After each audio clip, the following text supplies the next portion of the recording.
hoje vamos estudar o capítulo 4, os laços de família fortalecidos pela reencarnação e quebrados pela unicidade da existência, item 20.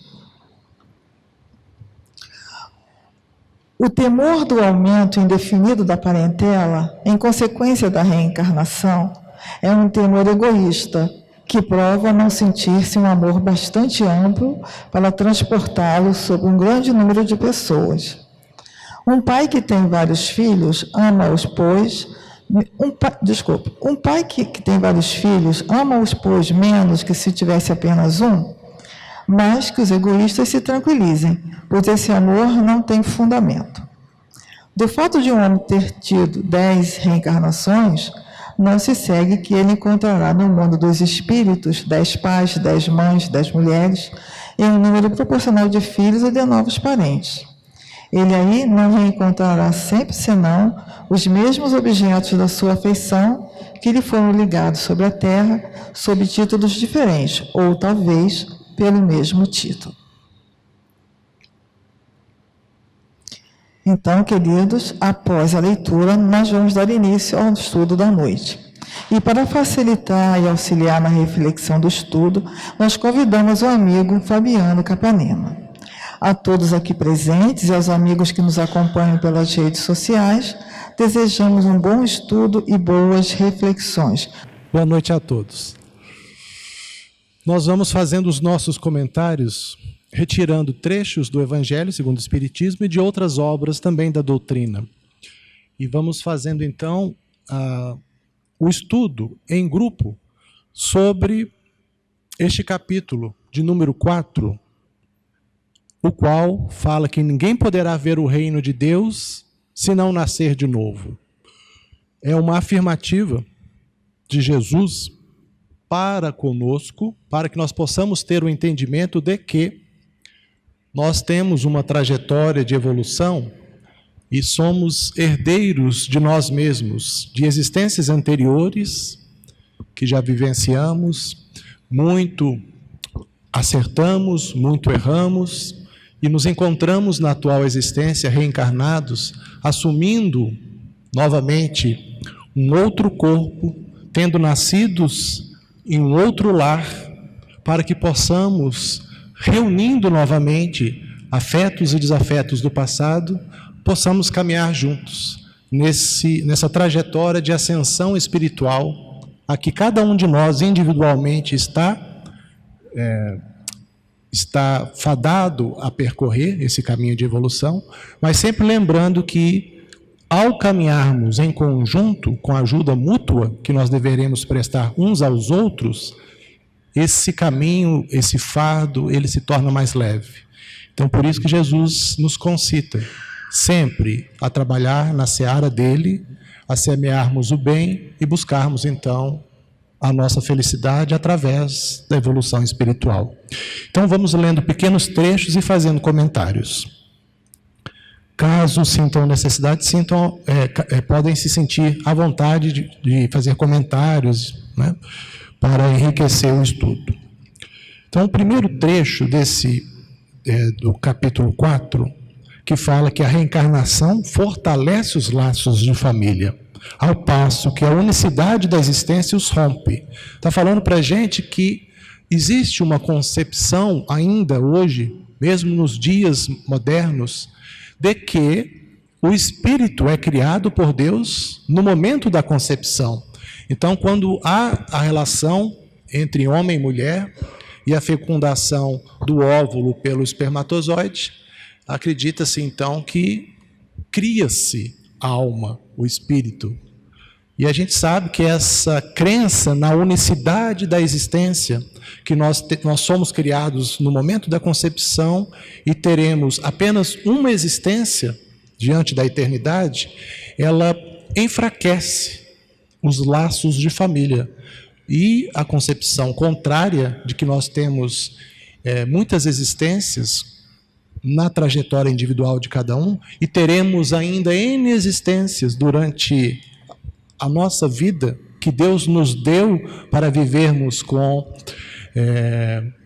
com aquela busca constante pelas bem-aventuranças que o Cristo nos ensina. Bem-aventurados os humildes, bem-aventurados os pacíficos, bem-aventurados os mansos, os pobres de espírito, porque herdarão a terra.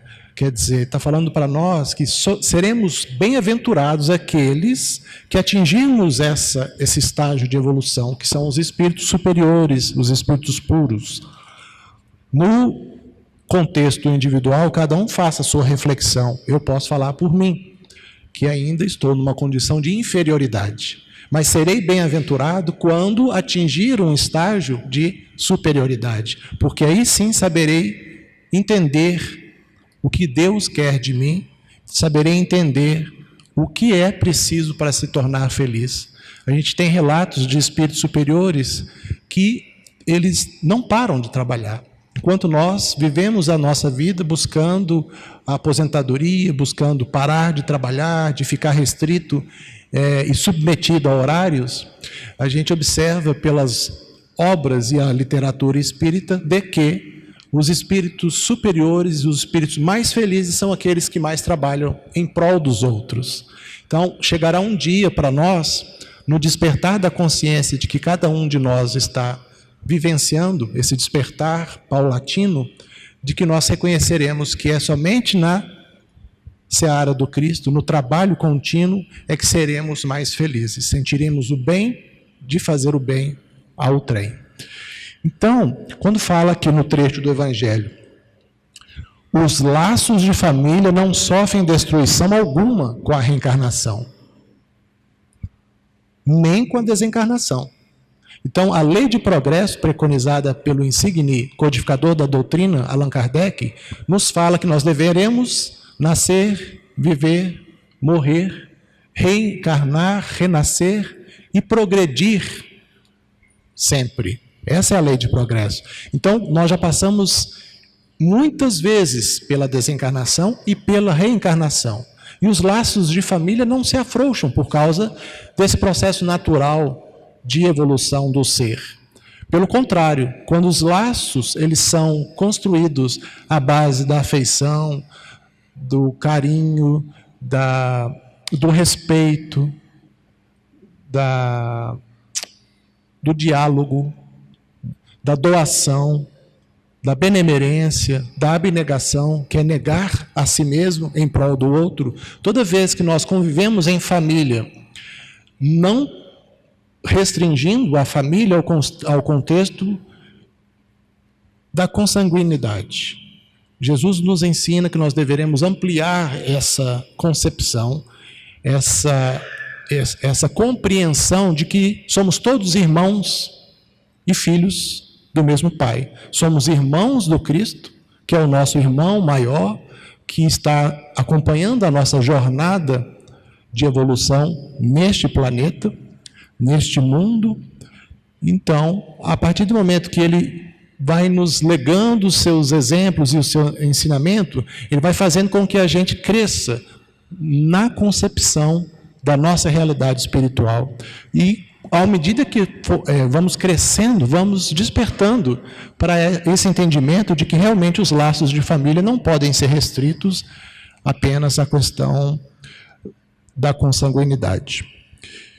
Os laços não sofrem destruição alguma com a reencarnação. Então, quando estamos na pátria espiritual, nos preparando para um novo projeto de reencarnação, esses laços de afeição daqueles que deixaremos na pátria espiritual, com aqueles que nós reencontraremos na reencarnação, quando adentrarmos novamente pela porta do espírito, que é o útero materno, quando então reencarnarmos naquela família, quando existe a afinidade, os laços e a simpatia, os laços só se apertam. A convivência faz com que a gente tenha a oportunidade de ampliar a afeição que a gente pode nutrir uns pelos outros. E aqui fala também no Evangelho: os espíritos formam grupos ou famílias entrelaçados pela afeição e pela semelhança das inclinações. Então a gente observa também que nós, pela simpatia ou pela antipatia, nós nos reunimos ou nos segregamos na convivência. Mas as inclinações, elas nos mostram as nossas tendências também. Então, toda vez que a gente vai ter com os amigos, seja em que lugar for, em que ambiente for, a gente vai se reunir pelas inclinações, pela convergência das simpatias, pelos pensamentos. E isso é preponderante quando se fala, então, que nós nos reunimos pelas afinidades, pelas inclinações e simpatias. E pelo pensamento também. Numa condição de reunião local e não local. Não local é quando a gente sintoniza com aqueles pensamentos que estão na mesma faixa vibracional que a nossa. Então, muitas vezes a gente... Já aconteceu com quase todos nós. A gente sente saudade de alguém e essa pessoa nos liga ou manda uma mensagem. Hoje em dia é mais mensagens de texto pelas redes sociais ou redes de mensageria. Então, a gente observa que quando há simpatia, independente da distância e do tempo, existe um processo de sintonia no qual a gente, então, sente aquela saudade daquela pessoa que está ausente, mas da qual nós temos bastante afeição. Então, não é coincidência.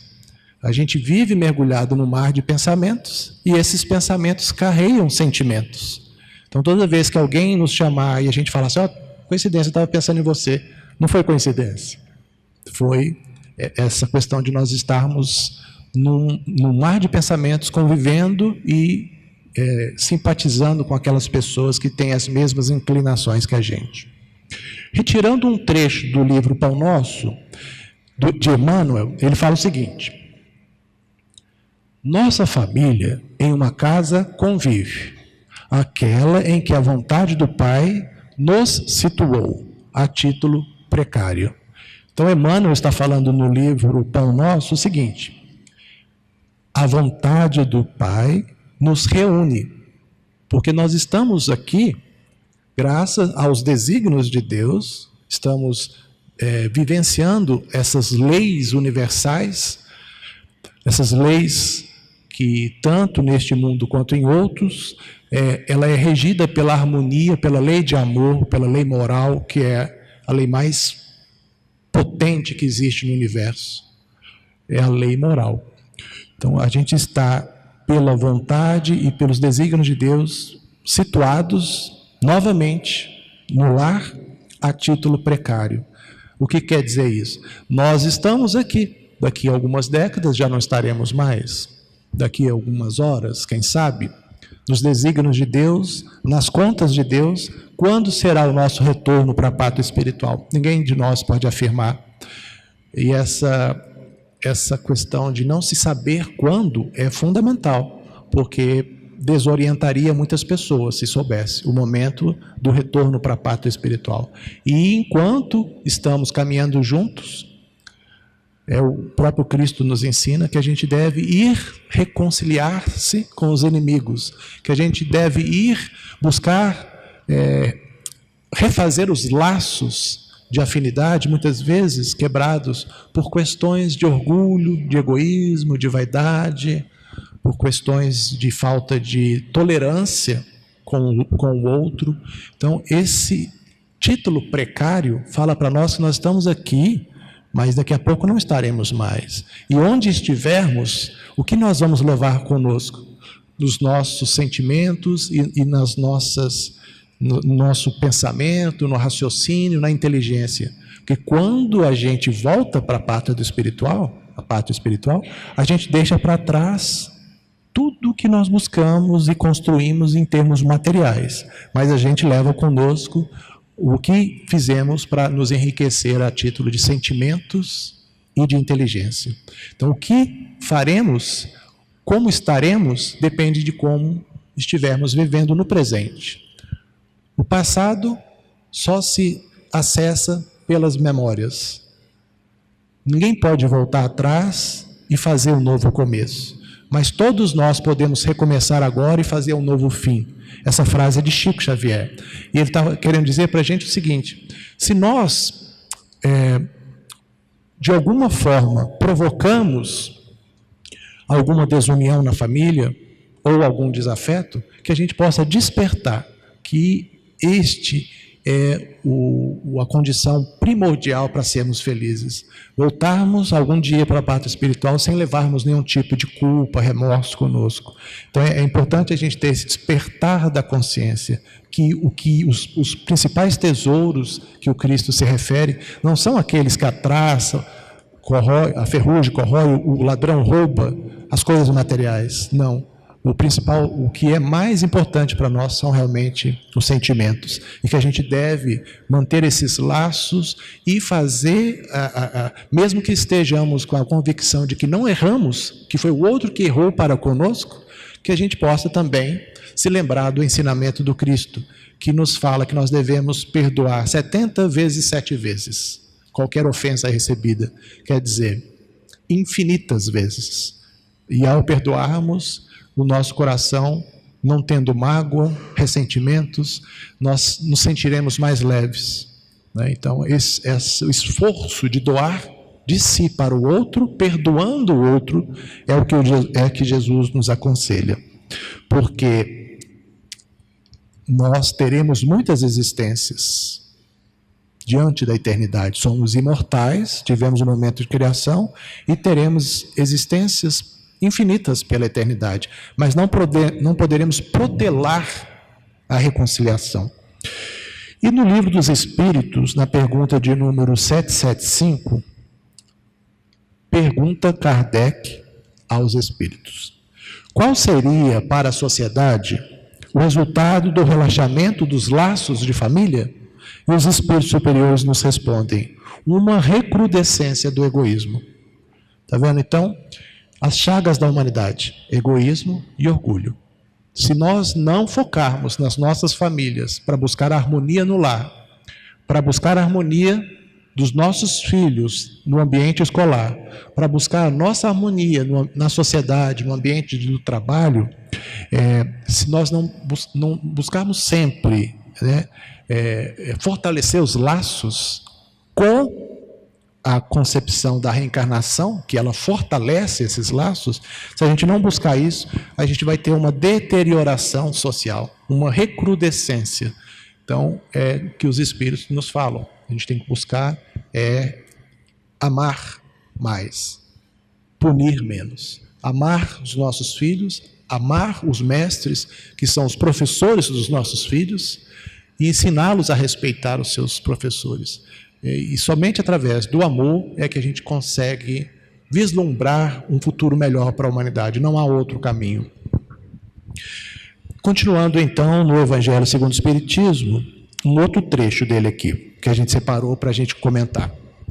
Deus permite que nas famílias ocorram essas encarnações de espíritos antipáticos ou estranhos, com o duplo objetivo de servir de prova para uns e para outros de meio de progresso. Porque a gente sabe que nos nossos lares, nas nossas famílias, não só no lar, né, composto pelo marido, pela esposa e pelos filhos, mas de uma maneira mais abrangente, na família como um todo, a gente tem os afetos e os desafetos.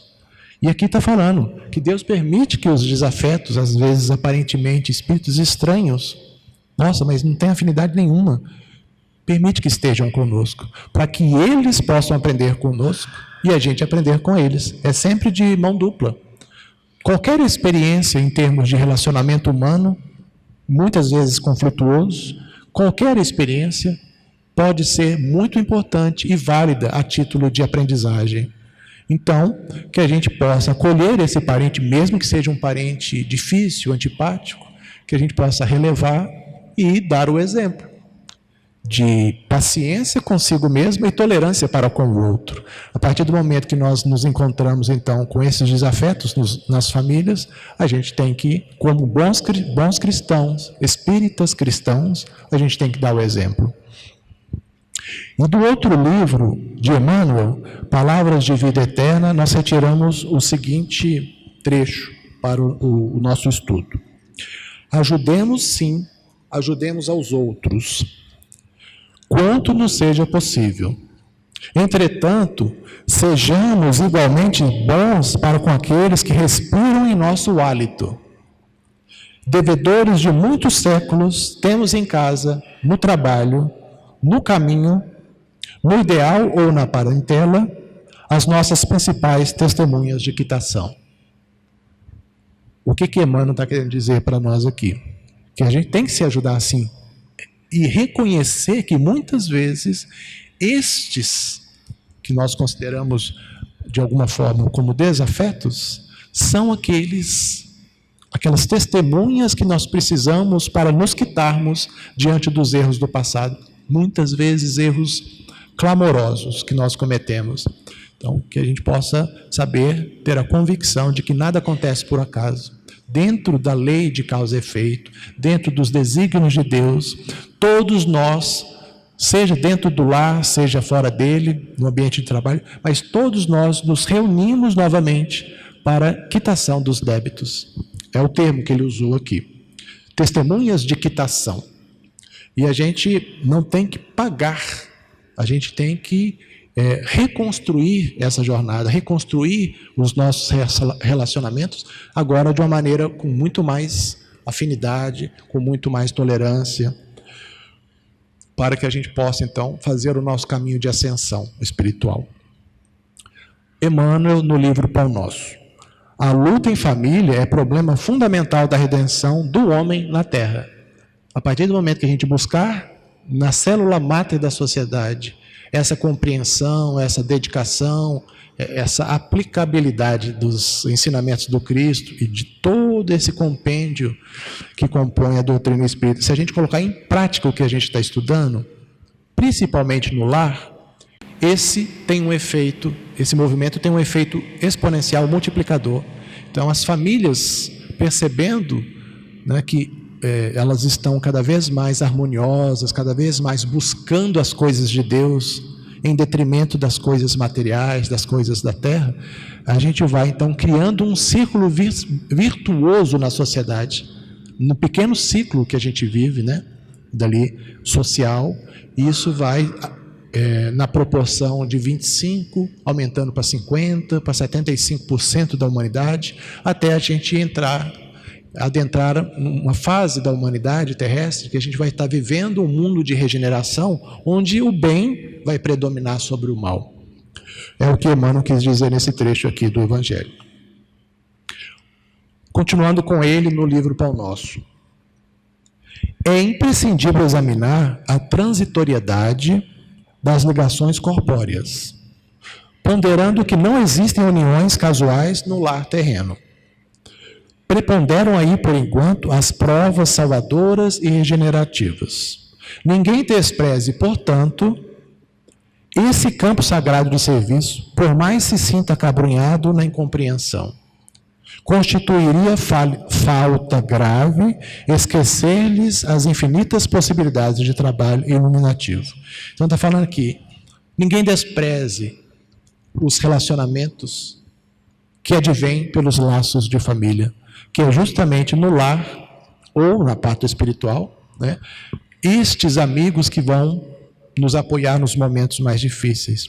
Estes que, quando se fala do parentesco, laço consanguíneo, quando vamos para a pátria espiritual, nós não vamos mais ficar muito ligados a essas questões, porque já não temos nem mais o corpo para isso, né? Agora, o que restou são as afeições. Então, está falando assim, é o campo sagrado da iluminação e do trabalho de evolução, os laços de família, que ninguém deva, portanto, desprezar essas oportunidades que Deus nos concede.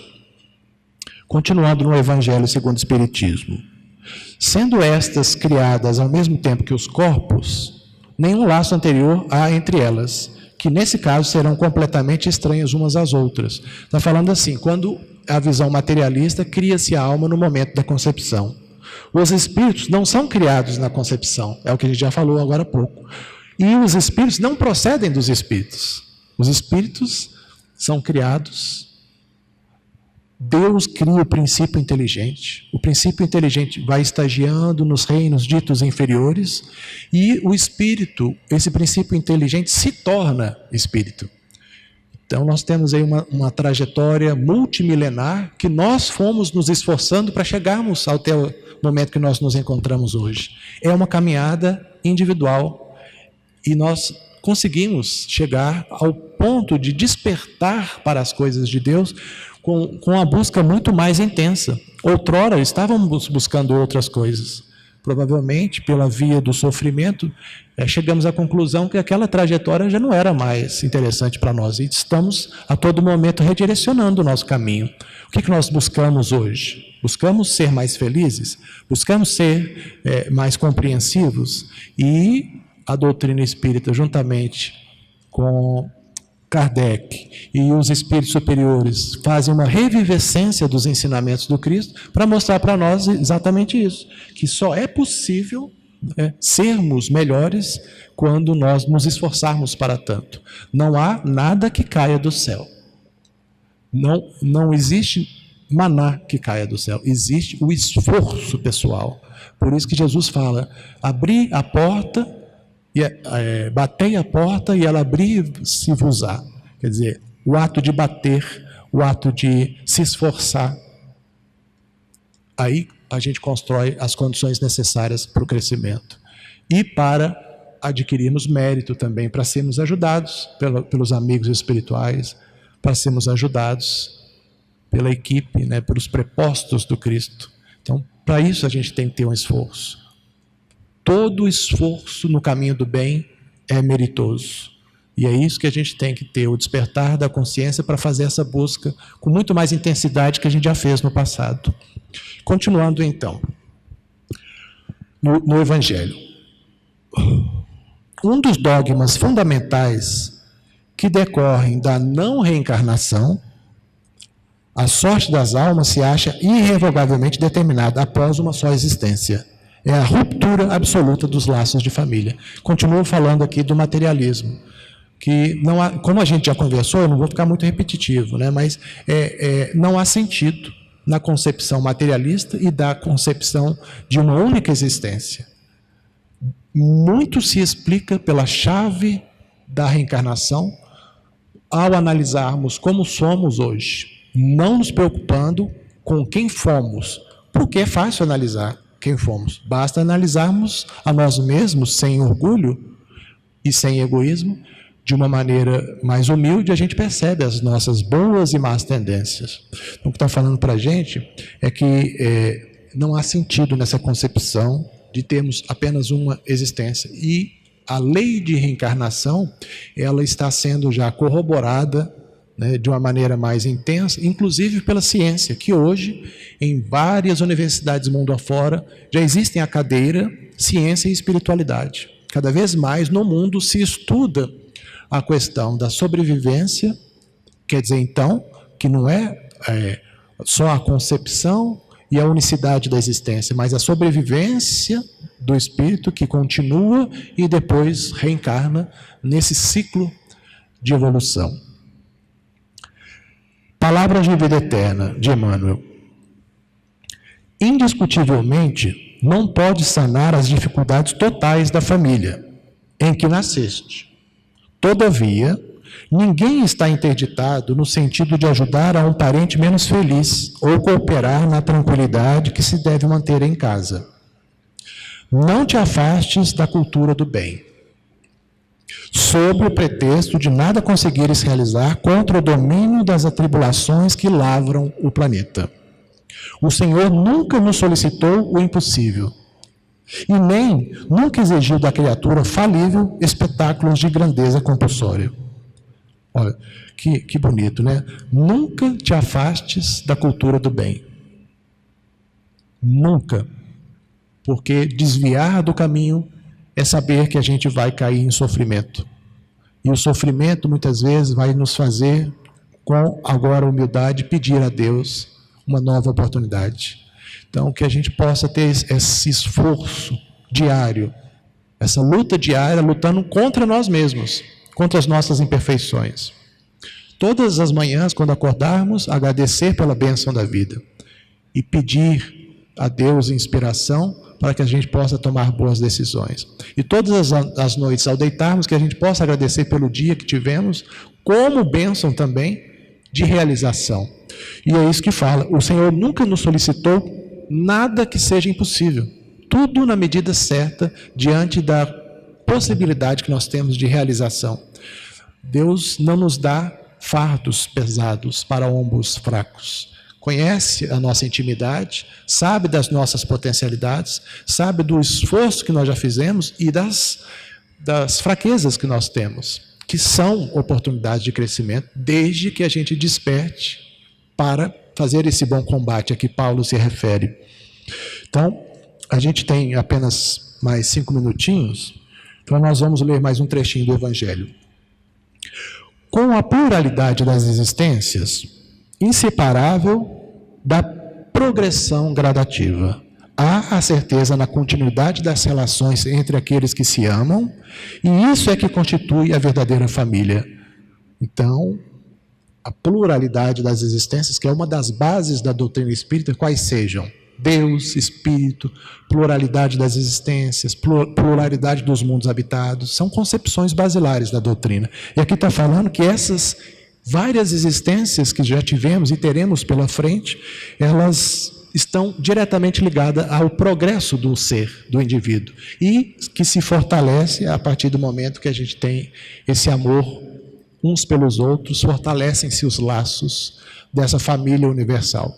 Então a gente agradece aí pela oportunidade de estarmos aqui mais uma vez, estudando sobre esse tema tão importante, que é capítulo 4. Ninguém poderá ver o reino de Deus se não nascer de novo.